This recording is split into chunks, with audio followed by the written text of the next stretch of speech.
السلام علیکم، نمسکار، ست سری اکال اینڈ گڈ ایوننگ۔ میں ہوں آرزو کاظمی اور آپ دیکھ رہے ہیں پوائنٹ آف ویو۔ ہمیں جی جوائن کیا انیس فاروقی صاحب نے۔ آپ سب انیس صاحب کو جانتے ہیں، بہت شکریہ سر کہ آج آپ نے جوائن کیا۔ سر بڑا ہنگامہ ہے پاکستان میں، یقیناً آپ کی بڑی گہری نظر رہی ہوگی کہ وہ ریحام خان کی بک کے بعد جو ہے وہ بہت ہنگامہ ہوا ہے، اور عمران خان کے چہیتے منسٹر جو ہیں مراد سعید صاحب، ان کا کہنا ہے کہ جی میں یو کے کی عدالت میں کیس کر دوں گا اس بک کے اوپر، ان کے رائٹر کے اوپر۔ اس کے علاوہ یہاں پر جی ایک بل پاس کیا گیا ہے پاکستان الیکٹرانک کرائم ایکٹ کے نام سے، اور جس پہ کہا جا رہا ہے کہ فوج کو آپ کچھ نہیں کہہ سکتے، آپ عدالتوں کو کچھ نہیں کہہ سکتے، اور کئی لوگ تو یہ بھی کہہ رہے ہیں کہ مراد سعید یا پیرنی یا عمران خان کو یا ملک ریاض کو بھی نہیں کہہ سکتے، اگر کہا تو 5 سال کی قید ہے، فائن الگ ہے۔ تو آپ کس طرح سے ان سب چیزوں کو دیکھتے ہیں؟ اور ساتھ ساتھ ابھی یو کے کی عدالت کی ہم نے بات کی تو وہاں سے ابھی الطاف حسین صاحب جو ایم کیو ایم کے ہیڈ ہیں، ان کو جو ہے وہ وہاں سے رہا کیا گیا ہے، اور کہا گیا ہے کہ وہ سارے الزامات ان کے اوپر غلط تھے۔ اس کے اوپر بھی شہباز گل جو عمران خان کے اسپیشل اسسٹنٹ ہیں، ان کا کہنا ہے کہ کہیں لاہور کی عدالت سے تو نہیں کوئی یو کے چلا گیا ہے جو ان کو اس طرح کے فیصلے آ رہے ہیں؟ جی بہت ساری باتیں ہیں بالکل یقینی طور پہ، اور ایک عجیب بے یقینی کسی کیفیت اس وقت ملک میں چھائی ہوئی ہے۔ آپ کسی بھی لیول پہ چلے جائیں، جو اظہار آزادی رائے کے حوالے سے جو اس وقت معاملات ہیں وہ ایسے ہیں کہ جیسے کسی ورسٹ مارشل لا میں بھی شاید نہ ہوتے ہوں، یا مارشل لا میں ہی ہوتے ہوں گے، لیکن اس کی ضرورت کیوں پیش آ رہی ہے؟ کیا چیز عوام سے چھپانے کی کوشش کی جا رہی ہے؟ کیا آپ چیز معاملات کو دبانے کی بات کر رہے ہیں؟ کون سے گزشتہ ایسے کھاتے ہیں جو آپ چاہتے ہیں کہ لوگوں کی نظروں کے سامنے نہ آئیں اور اس پہ بات نہ ہو سکے، اس پہ کالم نہ لکھ سکیں؟ صحافی کیونکہ پاکستان کے بہت مضبوط ہو چکے ہیں سوشل میڈیا پر، کیونکہ ان کو تو ٹی وی چینلوں سے نکال دیا گیا ہے، لیکن ان کی جو ملینز آف فالوورز ہیں اور ان کو جو انٹرنیشنل نیوز چینلز اور اخبارات ان کو فالو کرتے ہیں، وہ بھی ان کے لیے خطرہ پیدا ہو گیا کہ کہیں وہ سوشل میڈیا پہ کچھ نہ کہہ دیں اب، کیونکہ اس سے تو ٹی وی پہ نکالنے سے کام رکا نہیں، وہ کام چلتا رہا۔ حامد میر بھی چل رہے ہیں، طلعت حسین بھی چل رہے ہیں، عاصمہ شیرازی بھی چل رہی ہیں، کسی کو کب تک نکالیں گے، غریدہ فاروقی بھی چل رہی۔ تو میں یہ سمجھتا ہوں کہ اس کے پیچھے کوئی خاص وجہ ہے۔ میں نے ایک ٹویٹ ابھی کی تھی کہ یہ جو پاکستان الیکٹرانک کرائم ایکٹ جو بھی ہے یہ آیا ہے، اور ساتھ ساتھ آپ نے دیکھا کہ سوئس لیکس آئی ہیں، آپ اس کی ٹائمنگ ذرا چیک کریں۔ اس کا ان کو پہلے سے اندازہ ہو گیا تھا کہ یہ اس طرح کی ایک ایسی چیز آئے گی کہ جس کو چھپائے نہ چھپے اور بات بنائے نہ بنے، یہ والی کیفیت ہو جائے گی، اور وہی کیفیت ہمیں اب نظر آ رہی ہے کہ آپ ان چیزوں کو چھپانے کی ہم کسی نے آج تک مجھے ایک بات بتائیے، مجھ سمیت کبھی فوج پہ یہ تنقید کی ہے کہ فوج جو ہے وہ ہماری بہت خراب ہے کسی اور وجہ سے، یا یہ کہ وہ قابل نہیں ہے، یا یہ کہ وہ پروفیشنل آرمی نہیں ہے، ان کی تربیت میں کوئی کمی ہے، یا ان کو وہ جو ہے نا دنیا کی دوسری فوج سے بہت کمزور ہے؟ کبھی کسی نے اس بات پہ ان پہ تنقید نہیں کی ہوگی، بلکہ پراؤڈ فیل کیا ہوگا آن سرٹن ٹائمز کہ یار یہ پاکستان کی فوج واقعی آئی ایس آئی، واقعی جسے کہتے ہیں دنیا کے بڑے بڑے ایوان اور سی آئی اے کے ایوانوں میں اس کی گفتگو ہوتی ہے، بات ہوتی ہے، لرزتے ہیں وہ لوگ، تو وہ اچھی باتوں ہوتی تھی۔ لیکن آپ یہ دیکھیے کہ پاکستان کی فوج یا آئی ایس آئی یا جو بھی جرنیلز ہیں، بہت سارے تو نہیں ہوں گے، چند ہوں گے یا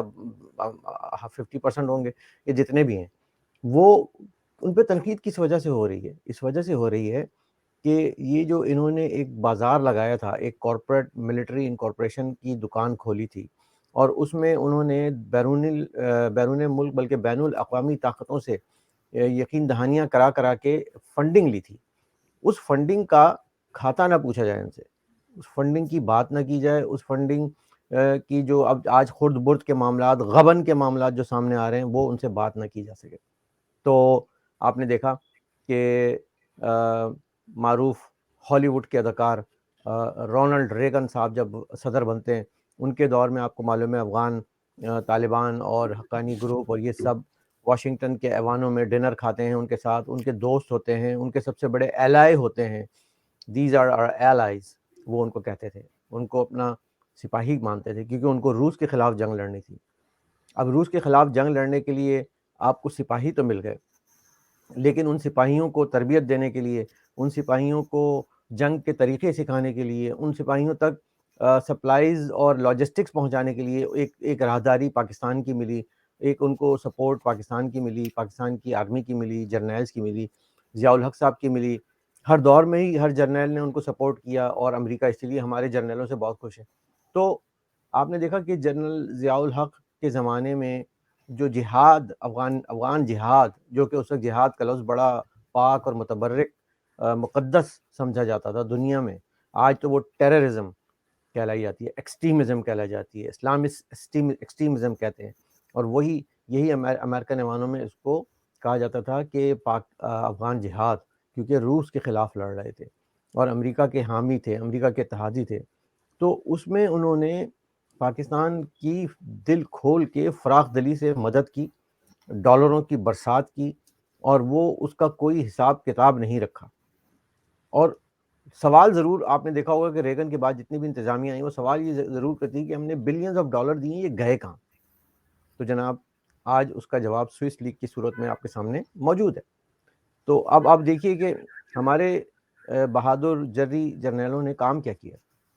انہوں نے کارپوریشن چلائی. کارپوریشن یہ کہ ادھر سے فنڈ آتے تھے، ڈالر آتے تھے، ادھر سے وہ سوئس بینک میں جاتے تھے، بچوں کو بھیجتے تھے، جاؤ بیٹا گھوڑ سواری کرو، پڑھو، اور جو ہے نا اپنی اپنی کمپنیاں کھولو، کوئی ایئر لائن میں چلا جائے، کوئی کہیں چلا جائے. جرنیلوں کی جو ہے نا موجیں آ گئی تھیں. ایک عام 19-20 گریڈ کا افسر جو ہے وہ سوئس بینک میں اکاؤنٹ اس کا کیا کر رہا ہے، مجھے سمجھ میں نہیں آتا. وہ آپ کو پاکستان کی خفیہ ادارے کا سربراہ اس لیے بنایا گیا تھا کہ آپ سوئس بینکوں میں اکاؤنٹ کھولتے پھریں. تو اور مجھے یہ بتاتے ہیں کہ دنیا کے اور کتنے جرنیلوں کے نام آئے، دنیا کے اور کتنے خفیہ اداروں کے نام آئے. زاہد علی صاحب کا نام آ گیا، جنرل اختر عبد الرحمان کا نام آ گیا، آپ یہ دیکھ رہی ہیں. اور ہم یہ دیکھتے ہیں کہ لوگ ہم سے پوچھتے ہیں کہ یار کوئی انڈیا کے جرنیل کا نام ہے تو بتاؤ، اس پہ ذرا ہم تنقید کریں. میں خود چاہتا ہوں کہ مجھے کوئی ملے اور میں پھر لوگوں کو بتاؤں کہ یار دیکھو، مطلب انڈینز ہم پہ بھی تنقید کرتے ہیں نا، تو ہمیں بھی تو جواب دینے کے لیے یار آپ لوگ کچھ دیتے ہی نہیں ہو ہم کو بات کرنے کے لیے. آپ کیسے جرنیل ہو؟ غریب رہ کے زندگی گزار لو گے، لیکن یہ نہیں ہوگا کہ اپنے بھائی کے لیے تھوڑی مدد کر دیں کہ بھائی یہ بھی کسی شو میں بیٹھ کے بول سکے دیکھو فلاں نے جو ہے نا جسونت سنگھ نے جو ہے نا ایک کرپشن کی تھی، اس کا سوئس بینک میں ایک بھی اکاؤنٹ نہیں ہے. بھائی اتنی غربت بھی کیا بھائی، کچھ تو مطلب اللہ کا خوف کرو، بھگوان کا خوف کرو، اور کچھ کرپشن کیا کرو. ابھی پچھلے والوں نے کی تو آج والے کر لو. کوئی بھی نہیں کرتے. کہ ایسا سالوں نے نظام بنا دیا ہے کہ وہ نظام میں وہ کرپشن ہی نہیں کر پا رہے بیچارے. مطلب آپ ان کی مظلومیت کا اندازہ لگائیے. اور ہماری آزادی جو ہم نے حاصل کی تھی 1947 میں، اس آزادی کا ہم نے کتنا فائدہ اٹھایا ہے یہ لوگ تصور بھی نہیں کر سکتے. کہ ہمارے جنرلوں نے آنکھوں پہ عوام کے پٹی باندھ کے کھل کے بنداس ہو کے جو ہے نا کرپشن کی ہے. اور وہ بیچارے جو ہے نا 70 سالوں سے بیٹھے ہوئے ہیں وہ پرانے اپنے 150 گز کے مکان میں، اور اس کے بعد ریٹائر ہو کے جو ہے نا وہ اپنی جو ہے نا وہ اسکول ٹیچری کرتے ہیں، جو بھی کرتے ہیں. یہ ایک سوالیہ نشان ہے کہ دنیا کے کس جرنیل کی کرپشن سامنے آئی ہے، کتنے لوگوں کی آئی ہے. اور یہ سوال میں نہیں کرنا چاہتا. میں چاہتا ہوں کہ پاکستان کی فوج خود ان سے سوال کرے. کیونکہ اگر آپ کے باقی جرنیل پاک صاف ہیں تو پھر جو کرپٹ ہیں ان کو گریبان سے پکڑ کے عدالتوں میں گھسیٹا جائے، ان کی اولادوں کو گھسیٹا جائے جو آج اربوں پتی بنے ہوئے ہیں. تو یہ سوال ہے نا. اب آپ بتائیے نا کہ کیسے ہو سکتا ہے ایک جرنیل کا فنڈ، مجھے بتائیے کیسے ہو سکتا ہے ایک جرنیل کی Papa John's, how is it possible? یہ پیسے، یہ ڈالر آئے کہاں سے؟ یہ بہت اتنے تو عوام پاکستان کے عوام سے نہیں لوٹے ہوں گے نا. یہ وار آن ٹیرر، افغان جہاد، طالبان کے خلاف جنگ، یہ جو ہے وہ are you on my side اور on the other side of the terrorism, اس طرح کی تڑیاں لگائیں. مشرف نے لوگوں کو بیچا، لوگوں کو معصوم لوگوں کو بھیجا، معصوم پشتونوں کو بھیجا، بلوچوں کی جو ہے نا انہوں نے لاشوں پہ سیاست کی. اور سندھ میں انہوں نے جو ہے رینجرز کا ایکشن کیا، اور آج تک اس میں وہ ناکام رہے. آج بھی وہاں امن و امان نہیں ہے. سندھ جو ہے وہ ڈاکوؤں کا راج چل رہا ہے. ایک ڈاکو جو ہے وہ راج کر رہے ہیں ایوانوں میں، اور باقی ڈاکو جو ہے نا وہ سڑکوں پہ، شاہراہوں پہ، محلوں میں، گلیوں میں راج کر رہے ہیں. تو کون سا امن و امان قائم کر دیا، کون سا ایکشن پلان آ گیا، کون سا، بہت سارے سوال ہیں. اور ہم پاکستان کی عوام ستو پی کے سوئی ہوئی ہے، وہ یہ سوال نہیں کرتی. ہم یہ سوال کرتے ہیں تو آپ جو ہے نا وہ کہتے ہیں کہ پاکستان الیکٹرانک کرمنل ایکٹ. میں اس کو کہتا ہوں کہ پاکستان ایکسٹرا کانسٹیٹیوشنل افیئرز، جیسے ہوتا ہے نا ایکسٹرا میریٹل افیئرز، اسی طرح یہ ایکسٹرا کانسٹیٹیوشنل افیئر، یعنی کہ یہ بیانڈ، یہ ماورائے آئین ہے، یہ ماورائے قانون ہے. یہ پاکستان کا آئین کسی بھی شہری ریاست، آزاد شہری ریاست کا قانون اور آئین اس کی اجازت نہیں دیتا کہ آپ لوگوں کی آواز کو دبائیں. اس پہ پابندی لگائیں, اس پہ جرم لگائیں, اور صرف اس بات پہ کہ وہ ایک سرٹن فیکشن کو, ایک آرمی کو یا عدلیہ کو برا نہ کہے یا اس پہ بات نہ کرے, اس پہ تنقید نہ کرے, اور اس کی انٹرپریٹیشن بھی آپ خود کریں گے کہ آرزو کاظمی نے اگر کچھ لکھا تو انیس فاروقی اس کو ری ٹویٹ نہ کرے. آپ یہ دیکھیے ہاں کتنی ڈیٹیل میں. سر, ری ٹویٹ کرنے کے اوپر بھی سزا ہے. جی, تو یہ آپ بالکل. ان کی گھبراہٹ کا اندازہ لگائیے کہ وہ اس دور ریاست مدینہ میں یہ گھبرا رہے ہیں جہاں ان کا رہنما کہتا ہے آپ نے گھبرانا نہیں. تو اب آپ بتائیے, ہم تو نہیں رہے, گھبرا تو آپ رہے ہیں. آپ نے ایسے کام کرتوت کیے ہوئے ہیں کہ اب آپ کو گھبرانا پڑ رہا ہے. بالکل سر, آپ صحیح کہہ رہے ہیں, اس لیے کہ گھبرا یہ خود رہے ہیں. اگر یہ خود گھبرا نہ رہے ہوتے تو اس قسم کا یہ بل لے کر نہ آتے اور پاس نہ کرواتے. اور جو لوگ کہتے ہیں, جو سچ بولتے ہیں, چاہے ہمارے یہاں کے کوئی بھی جرنلسٹ ہو یا پولیٹیشین ہو, کوئی بھی انسان پاکستان کا جو ہے وہ نہیں گھبرا رہا. لوگ کہہ رہے ہیں ٹھیک ہے لے جاؤ, 5 سال کے لیے لے جاؤ, 10 سال کے لیے لے جاؤ, ہم تو بولنا نہیں چھوڑیں گے. کیا یہ اس سے روک پائیں گے آپ کے خیال سے؟ کیا یہ چیز سے لوگوں کو ڈرا پائیں گے, یا اب اور لوگ کھل کے بولیں گے؟ دیکھیں, طاقت تو بہرحال ان کے پاس ہے, اور طاقت سے ہر کوئی ڈرتا ہے. ہر ایک کو اپنی زندگی جان پیاری ہے. کہیں نہ کہیں کوئی نہ کوئی ایک حد تک جا سکتا ہے وہاں پہ گراؤنڈ زیرو پر ہو کر. ایون یہ کہ ہم باہر بیٹھ کے بھی جو بات کر لیتے ہیں وہ بعض اوقات بڑا مشکل ہوتا ہے کرنا. اس کے ہمیں جو ہے نا ریپرکشنز ہوتے ہیں, تکلیف ہوتی ہے, بہت سارے ہم نے قربانی دینی پڑتی ہے. اور وہ جو بیچارے گراؤنڈ پہ بیٹھے ہوئے ہیں, جن کی روٹی روزی بھی نہیں چل رہی, جن کے کاروبار بھی نہیں چل رہے, جن کا چلنا پھرنا مشکل ہو گیا ہے, جن کے بچوں کو اسکول جانا دو بھر ہو گیا, وہ کس حد تک برداشت کریں گے؟ یہ اس معاشرے میں ذرا ایک مشکل کام ہے. ایک بہت بڑا جہاد ہے, یہ اصل جہاد ہے جو لوگ کرنا چاہتے ہیں. اتنا سچ وہ بول نہیں سکیں گے جتنا بولنے کی ضرورت ہے. ہم بھی نہیں بول سکیں گے, ہم اشارتاً کنایاً بات کرتے رہیں گے. لیکن ایک چیز ثابت ہو جائے گی کہ یہ جب اپنی موت کی طرف کوئی نظام جا رہا ہوتا ہے تو اس طرح کے ہتھ کنڈے استعمال کرنے شروع کر دیے جاتے ہیں. کیونکہ اب انہیں معلوم ہے کہ 4 سال میں انہوں نے کچھ نہیں کیا, اب تنقید جو ہے نا ان پہ اس کے تیر برسائے جائیں گے, اور وہ ان سے برداشت نہیں ہوگا. اور برداشت کیوں نہیں ہوگا بھئی؟ تنقید تو ہم عمران خان پہ کریں گے نا, کہ عمران خان نے کی حکومت نے, ان کے وزراء نے, ان کی کابینہ نے قانون سازی میں, بجٹ میں, فائنانس میں, کار ریاست میں صحیح سے کام نہیں, کارکردگی نہیں دکھائی. لیکن چونکہ وہ ان کو لے کر آئے ہیں, وہ ان کو لانے والے, ان کی تنصیب کرنے والے, اس کو انسٹال کرنے والے وہ خود ہیں پیچھے بیک گراؤنڈ میں. تکلیف ان کو ہوگی, اور تکلیف ان کو ہوگی, وہ اس کو پہلے سے اس کا سد باب کر لیں گے کہ یہ کوئی ہم پہ تنقید نہ کر سکے. معاملات بگڑنے جا رہے ہیں, معاملات خراب ہونے جا رہے ہیں, معاملات بہت گرم ہیں, اور عمران خان کے برے دن آئے ہوئے ہیں, ہر طرح سے برے دن آئے ہوئے ہیں. اور وہ عمران وہ انسان ہے جن کے بارے میں کہا جا سکتا ہے کہ جس پہ احسان کرے اس کے شر سے ڈرے. اور یہ وہی انسان ہے کہ جس نے کبھی ان کے ساتھ کام کیا ہوگا, آج ان کے جو ہے نا آنکھیں اور ناک اور کان جو ہے وہ اور منہ جو ہے نا توڑ دیا گیا ہے. محسن بیگ صاحب کا آپ نے دیکھ لیا کیا حشر ہوا ہے, جو ان کے ساتھ میں ان سے کوئی بہت متفق نہیں ہوں, بلکہ بالکل متفق نہیں ہوں, کیونکہ وہ دیگر کاموں میں بڑے فخر سے انہوں نے ان کا ساتھ بھی دیا تھا. اور اس وقت جب ہم بات کر رہے تھے آزادی اظہار کی تو وہ اس کے خلاف تھے. لیکن آپ دیکھیں کہ ہمارا کام تو یہ ہے نا کہ جو بھی مظلوم ہو اس کی بات کی جائے. اور اس پہ خیر وہ مظلوم تو نہیں ہے, لیکن عمران خان کیا کر رہے ہیں ان کے ساتھ اب یہ دیکھیے. کیونکہ یہ پنجابی میں کہتے ہیں نا کتا کتے دا ویری ہوتا ہے, تو یہ بیسیکلی آپس میں ایک دوسرے کی جنگ ہے, ایک دوسرے سے لڑ رہے ہیں. یہ ہمارے اور آپ کے حق کی کوئی بات نہیں ہے کہ یہ ہم خوش ہو جائیں کہ وہ ہمارے لیے کوئی سپاہی کھڑے, ڈٹ کے کھڑے ہو گئے. تو جو آج کہہ رہے ہیں کہ جرنلسٹ برادری میرے ساتھ کھڑی ہوگی, کیوں کھڑی ہوگی بھائی؟ آپ کب کھڑے تھے جب ان کی بات ہوئی تھی؟ تو وہ خیر ایک چھوٹا معاملہ ہے. لیکن میں یہ بات کہنا چاہ رہا ہوں کہ انہوں نے جس پہ احسان کیا اور جنہوں نے ان پہ احسان کیا وہ بھی نہیں بخشیں گے ان کو. وہ بھی ان کے جو ہے نا وہ ایک ایک کر کے جو ہے نا پرت اتاریں گے, ان کے گھر سے شروع کریں گے, ان کی پیرنی سے شروع کریں گے, اور ان کے جنات سے شروع کریں گے پھر. اور پھر عوام کے دل سے وہ ایسے اتاریں گے کہ آپ اور میں حیران رہ جائیں گے کہ ہم نے تو سوچا بھی نہیں تھا کہ لوگ عمران خان سے نفرت کریں گے, اتنی نفرت کریں گے. سر آپ کی پیرنی کی بات سے مجھے یاد آیا کہ ابھی 1 دن پہلے, بلکہ آج کی ہی نیوز ہے کہ پیرنی صاحبہ جو یعنی عمران خان صاحب کی جو موجودہ بیگم ہے, ان کا بیٹا موسیٰ جو ہے وہ گرفتار کیا گیا ہے لاہور سے. اس کی اور تو وہ ایف آئی آر بھی کوئی کٹ گئی ہے. ایف آئی آر بھی کٹ گئی, بالکل شراب وراب کے نشے میں تھے, اور